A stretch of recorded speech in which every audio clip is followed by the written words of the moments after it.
Most people are taught that the world of high finance is a ruthless battlefield, where rival bankers wait in the shadows, hoping for their greatest enemy to fall. On the surface, capitalism is a story of survival of the fittest. But what if the ultimate display of financial power isn't destroying your rival? What if it's opening your own vault and paying their debts?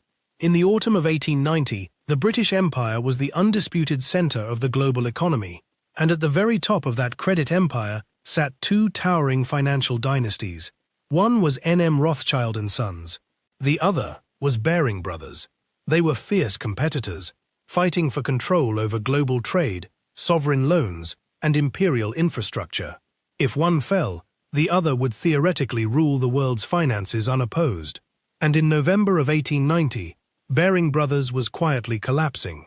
They were days away from bankruptcy, carrying a debt so massive it threatened to bring down the Bank of England itself. You might expect the Rothschilds to stand back, watch the fire burn, and claim the ashes. But if you look at the historical ledger, you won't find a story of destruction.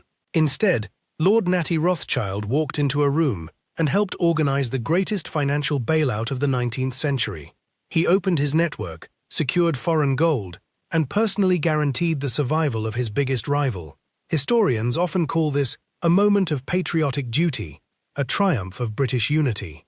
But the ledger books tell a much colder story, because when a financial titan pays the bill for his enemy, he isn't offering mercy, he is buying them. To understand why this happened, we have to look past the military might of the British Empire and look at how it was actually funded. By 1890, the Royal Navy controlled the oceans, but the City of London controlled the money. Every railway in India, every port in Africa, every trade route crossing the Atlantic ran on British credit, and Baring Brothers was the aristocratic heart of that machine. They were older than the Rothschilds, deeply connected to the British royalty, and incredibly arrogant. But an empire's thirst for yield is unquenchable. When domestic investments stopped paying high returns, Baring Brothers began looking across the ocean towards South America, specifically to the booming frontier of Argentina. Argentina was building a modern nation from scratch, and they needed capital. Baring Brothers became their primary financier, pumping millions of pounds into Argentine railways, land deals, and a massive project called the Buenos Aires Water Supply and Drainage Company. If you look at the physical documents from 1889, the Argentine sovereign bonds looked like printed gold. They promised massive returns, backed by a rapidly growing agricultural economy. Baring Brothers bought these bonds entirely, assuming they could easily sell them off to British investors for a quick profit. But then, the missing chapter of this story began to unfold. A political revolution erupted in Buenos Aires. The Argentine economy overheated, inflation skyrocketed, and suddenly, the government could not pay its debts. The Argentine sovereign default triggered a shockwave across the Atlantic. British investors panicked and flatly refused to buy the Argentine bonds. Overnight, Baring Brothers was stuck holding millions of pounds in worthless South American paper. This brings us to a crucial financial concept, one that dictates how modern crises actually work: illiquidity. Baring Brothers wasn't entirely broke. They had immense assets around the world, valuable properties, and long-term investments. But you cannot pay your immediate debts with a railway track in South America. They lacked cash. By early November 1890, Baring owed over £21 million in short-term liabilities. To put that in perspective, that was more than the entire gold reserve held by the Bank of England at the time. When the senior partners of Baring finally admitted they could not meet their obligations, the governor of the Bank of England, William Lidderdale, realized the terrifying truth. If Baring Brothers defaulted on Monday morning, every merchant bank in London would be suspect. Foreign nations would pull their gold out of Britain. The credit empire would freeze, and global trade would simply stop. Lidderdale looked at the numbers and knew the Bank of England could not save them alone. He needed the one man in London whose private wealth and international network could stop a global panic. He needed Lord Natty Rothschild. Imagine the scene inside the dark, wood-panelled rooms of the Bank of England. The air is thick with cigar smoke and the terrifying realization of absolute ruin. Lidderdale brings Rothschild the confidential ledger books of Baring Brothers. Rothschild looks at the red ink, the Argentine junk bonds, the massive overdrafts. He knows that if he does nothing, Baring will be liquidated, and the Rothschild dynasty will stand completely alone at the top of London finance. It is the ultimate opportunity for monopoly. But Natty Rothschild was not a gambler.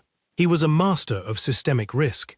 He understood that if a pillar as old as Baring fell, the foundation of London itself would crack. Rothschild bonds, Rothschild investments, and Rothschild credit relied on the unquestioned stability of the British financial system.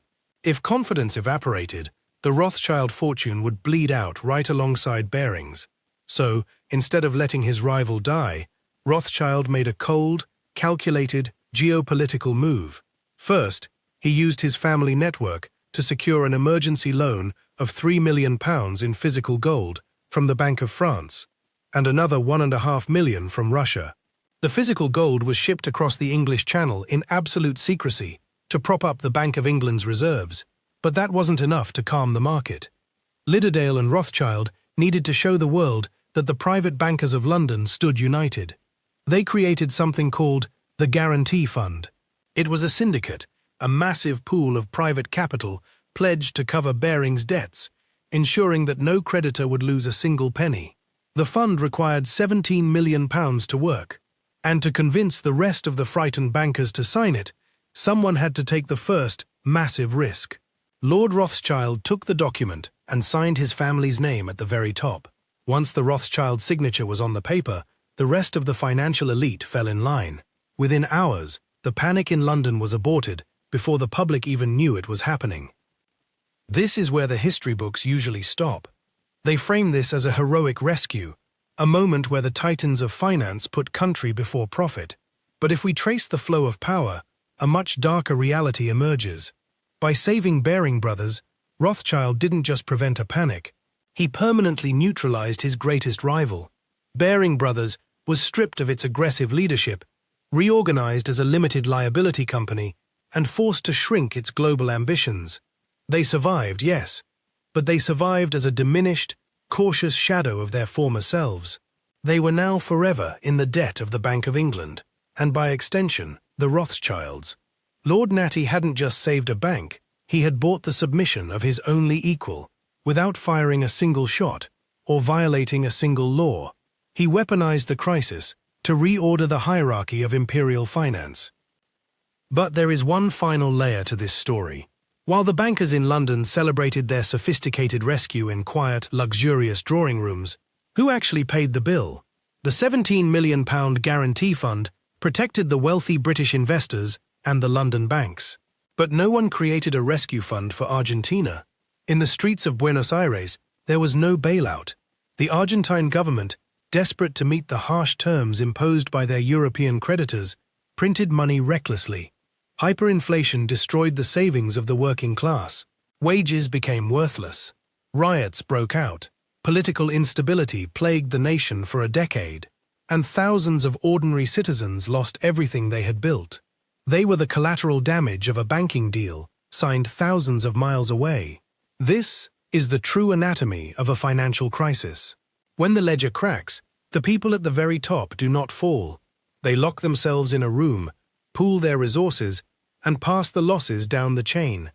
The system is preserved, the rivals are disciplined, and the debt is ultimately paid by the people who had no voice in the negotiations.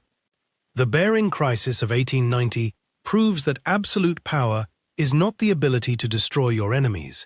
Absolute power is having the capital to decide who survives. It is the ability to turn a rival's fatal mistake into your own permanent leverage.